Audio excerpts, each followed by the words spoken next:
Oi, gente! Hoje eu vou explicar o que é inflexibilidade psicológica e por que ela é tão perigosa para o nosso bem-estar e felicidade.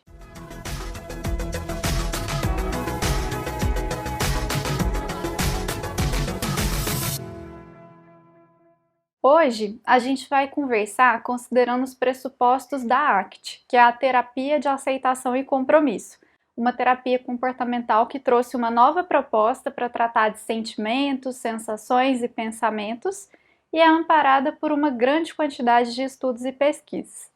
A inflexibilidade psicológica, para a ACT, é o próprio sofrimento ou psicopatologia. O sofrimento acontece quando ocorre a restrição de repertório. Vou te explicar melhor o que é isso com base na metáfora do sofrimento humano desse livro aqui, ó.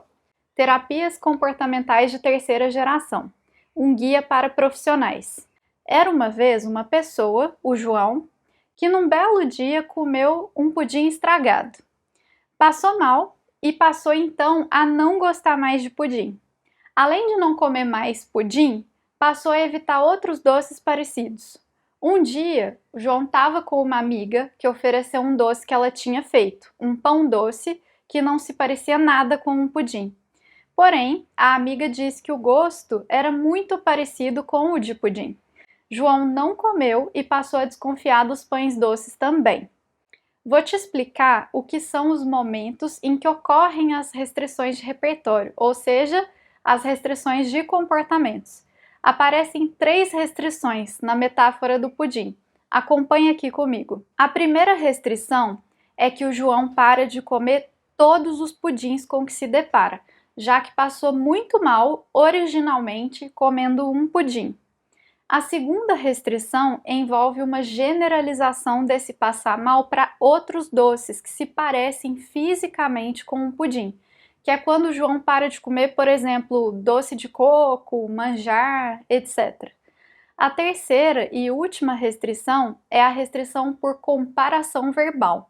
O pão doce não tem nada a ver com pudim, além do fato de ter sabor parecido. Daí o João começa a olhar desconfiado para pães doces. Essas restrições de repertório têm como resultado o sofrimento. A gente precisa lembrar que, evolutivamente, essa habilidade de fugir de coisas ruins foi muito importante para a nossa espécie. No exemplo do pudim, é importante aprender a evitar comer uma comida estragada. E aí entra um problema de precisão no uso dessa habilidade de fuga de eventos aversivos. Você comeu o pudim número 1 estragado. Se você generaliza que todos os próximos pudins estarão ruins, isso restringe sua ação de comer pudim. Esse exemplo de pudim retrata o se fechar, quando a gente passa por uma experiência dolorosa. Agora, se você troca pudim por um trauma, por uma decepção, por um evento muito difícil, a gente pode entender o sofrimento humano com mais facilidade e aqui podemos dividir em sofrimento limpo e sofrimento sujo. A experiência dolorosa em si é o sofrimento limpo e é inerente à vida. A gente está vivo, a gente vai sofrer com algumas coisas.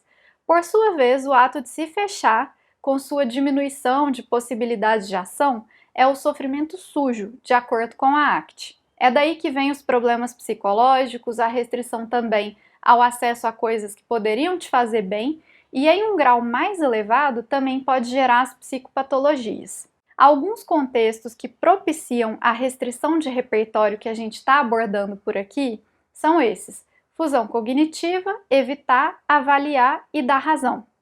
A fusão cognitiva acontece quando a gente toma algumas coisas como literais, por exemplo, palavras, sentimentos, pensamentos, como se fossem fatos e não como sendo comportamentos transitórios.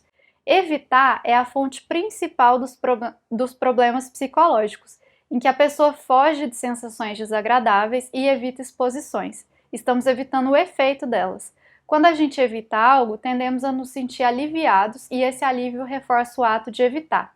Nesse ponto, é importante gerar ações de enfrentamento, de convivência com o desconforto que sentimos, com a representação que temos dessas situações desagradáveis, porque com o tempo a gente dá conta de passar por esse processo. Avaliar é quando a gente cai no problema de ficar entendendo as coisas como melhores ou piores, bom ou ruim, legal ou chato, por uma abstração de alguma característica, mas que desconsidera o todo da situação, e por conta dessas avaliações isso restringe as nossas ações. Quando você avalia que algo que você faz não é bom e evita fazer por esse motivo, é um exemplo de utilizar o modo avaliar de um jeito danoso. Por fim, dar razão consiste em colocar sentimentos como causas de comportamentos. É como quando a gente fala, por exemplo, que não saí porque estava me sentindo triste ou não fiz porque estava cansada. A tristeza ou o cansaço não brotaram, eles são produtos de situações anteriores. Para lidar com esse ciclo, é importante aceitar os eventos desagradáveis que a gente sente, por exemplo, a tristeza, o medo, e gerar o compromisso com ações guiadas pelos nossos valores pessoais, ou seja, por aquilo que é importante para nós.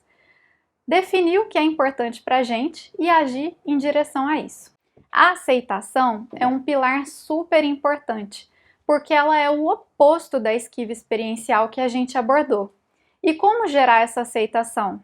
A gente precisa observar o que a gente está sentindo e permanecer nessa posição de observação.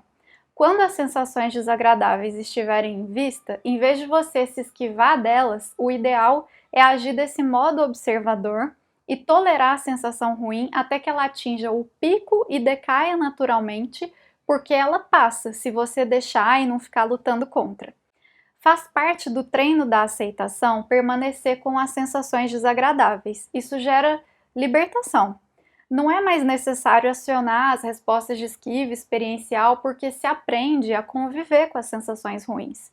A sensação que vem pelo estímulo desagradável em questão ali se torna cada vez mais amena com o passar do tempo quando esse treino de enfrentamento acontece. Por fim, podemos dizer também que a aceitação é um treino de aprender a sentir as coisas em vez de escapar delas.